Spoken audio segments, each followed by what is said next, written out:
Um dos maiores fundos imobiliários do Brasil, o MXRF11, vem caindo nos últimos tempos e se distanciando do seu topo histórico.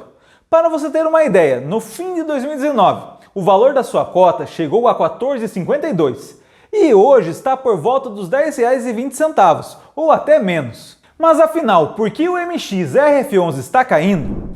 O meu nome é Eric Luiz e hoje nós vamos falar do fundo imobiliário MXRF11.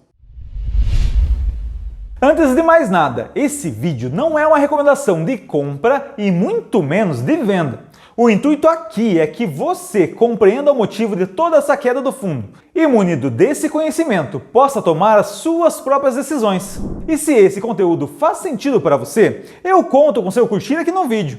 E o mais importante, que você se inscreva no canal e clique no sininho, que assim toda vez que eu publicar um vídeo novo sobre fundos imobiliários, ações ou economia de modo geral, você será avisado na hora.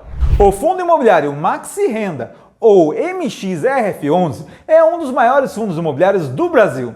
Em número de cotistas, certamente é o maior, contando hoje com cerca de 393.767 cotistas. O MXRF11 possui um patrimônio de cerca de 2,3 bilhões de reais. Ele é administrado pelo Banco BTG Pactual e gerido pela XP Investimentos, sendo um fundo imobiliário do tipo híbrido, e sua carteira, de modo geral, é composta por 64% de CRIs, 10% de permutas financeiras, 2% de cotas de outros fundos imobiliários e 24% de dinheiro em caixa. Um dos fatores que faz com que o MXRF11 tenha tantos cotistas, e até de certo modo seja um dos fundos queridinhos dos investidores, é o fato do valor de sua cota ser bem acessível. Hoje ela está por volta dos R$10 e alguns poucos centavos. Aliado ao preço acessível, o MXRF11 sempre teve bom dividend yield. Hoje ele está por volta de 8,43%, mas já foi até mais alto que isso. Outro diferencial do MXRF11 é a diversificação de sua carteira. Afinal, ela possui dezenas de ativos, baseados em diferentes indexadores, o que garante bons rendimentos em diferentes cenários da economia. Com essa queda dos últimos dias, o seu preço sobre valor patrimonial está na casa de 1,02. Mas se o fundo é bem diversificado, tem bons rendimentos e é acessível, qual o motivo dessa queda?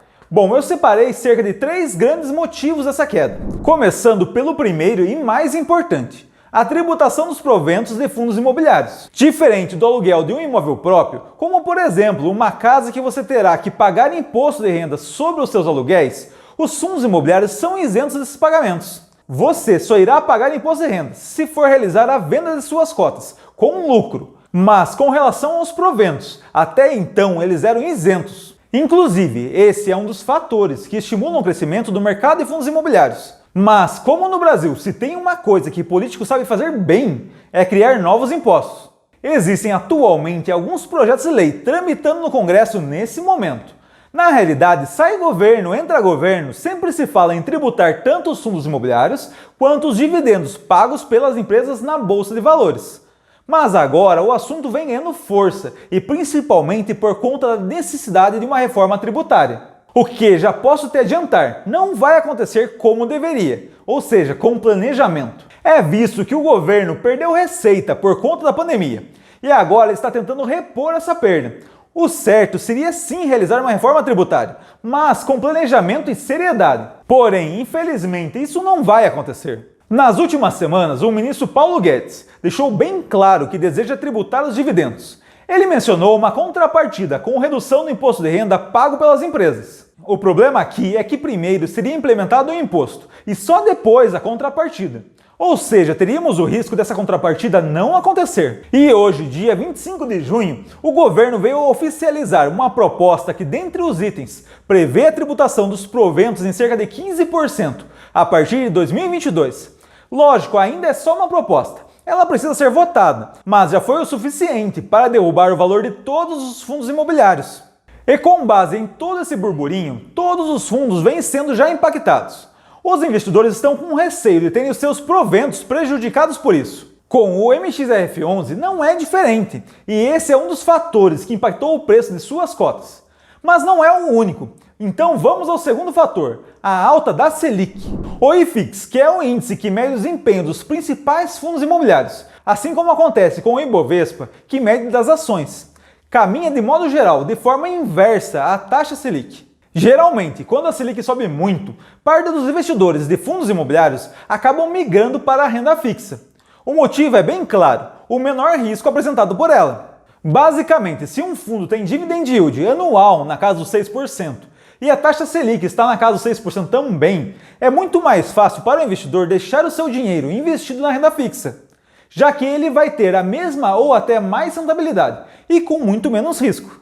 Lógico que no caso dos fundos imobiliários existem outras vantagens que vão muito além dos proventos, como por exemplo a valorização de suas cotas e até então a isenção do imposto de renda. Mas essa é uma movimentação normal do mercado, o que de certo modo acaba até abrindo boas oportunidades de compras para os fundos imobiliários. Afinal, se vários investidores vendem suas cotas para migrar para a renda fixa, o preço dessas cotas tende a cair, abrindo boas oportunidades. E falando em oportunidade, um fato interessante é que, diferente do Ibovespa, que já se recuperou da queda do início da crise, o IFIX ainda não chegou ao mesmo patamar de antes da crise. Ou seja, ainda seria possível encontrar vários fundos imobiliários com o seu preço da sua cota abaixo do seu valor patrimonial. Mas voltando à Selic, na última reunião do Copom chegamos à casa dos 4,25% ao ano. O mercado já prevê uma taxa de 5,5% até o final de 2021. E para 2022, a projeção é que essa taxa chegue a 6,25% ou até mesmo 6,5% ao ano. Essa forte alta da Selic ocorre com o intuito de frear a alta da inflação. A estimativa é que terminemos o ano de 2021 com uma inflação na casa dos 5,8%, bem acima da meta que o Banco Central estipulou, de 3,75%. Toda essa alta da Selic e a expectativa do mercado para futuras altas impactaram diretamente o mercado de fundos imobiliários. E por consequência, o MXRF11 também. E como terceiro motivo, temos uma mudança de estratégia do próprio fundo imobiliário. Até pouco tempo atrás, o MXRF11 era considerado um fundo high yield, ou seja, ele visava um maior pagamento de proventos, mas em contrapartida com um risco muito maior. Houve então uma migração dos ativos que compunham a carteira do fundo para ativos de maior segurança, tornando o fundo assim high grade. E essa mudança de estratégia levou a uma leve queda dos proventos pagos pelo MXRF11. Além disso, essa mudança fez com que alguns investidores partissem para outros fundos imobiliários com maiores rendimentos e, por sua vez, com maiores riscos também. E como bônus que acentuou a queda do MXRF11, temos uma baixa do valor dos proventos pagos no mês de junho. O fundo vinha pagando 8 centavos por cota e no mês de junho pagou 7. Isso, aliado aos fatores anteriores, só ajudou na desvalorização do fundo. Mas e com todos esses motivos, será que o MXRF11 vale a pena? Sobre a taxação dos fundos imobiliários, o futuro ainda é incerto. Certamente, se o projeto de lei for aprovado, o mercado como um todo seria impactado. Mas o mercado e os fundos como um todo se adaptariam com o passar do tempo. Haveria sim uma reprecificação dos ativos e provavelmente um aumento dos proventos no longo prazo. Mas até a votação, muita coisa pode mudar e o próprio projeto pode sofrer alterações. Agora, em matéria de taxa Selic, observe que uma Selic a 6% ao ano ainda é bem abaixo dos 8,5% pagos pelo MXRF11.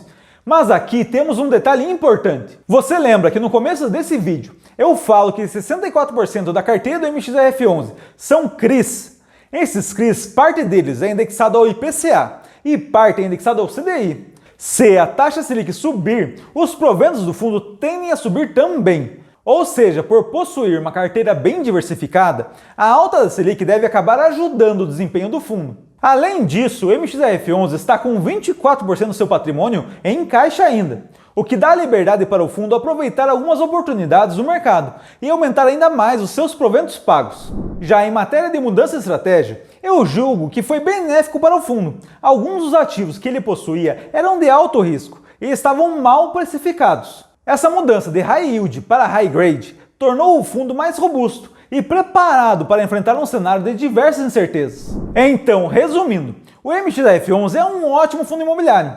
Diferente de outros fundos que podem até ser afetados pela alta da Selic, ele deve até se beneficiar desse aumento. A sua grande diversificação na carteira é outro grande trunfo do fundo. E o grande número de cotistas dá ao fundo uma enorme liquidez. A tributação, sem dúvida, é um risco para o mercado de fundos imobiliários como um todo. Mas essa queda acentuada do valor das cotas deve abrir ótimas oportunidades, inclusive com o MXRF11 também. Mas agora eu quero saber a sua opinião. O que você acha dessa queda do MXRF11? Você possui cotas desse fundo? E o que você acha da tributação dos fundos imobiliários? Comenta aí, galera! Um grande abraço e até o próximo vídeo!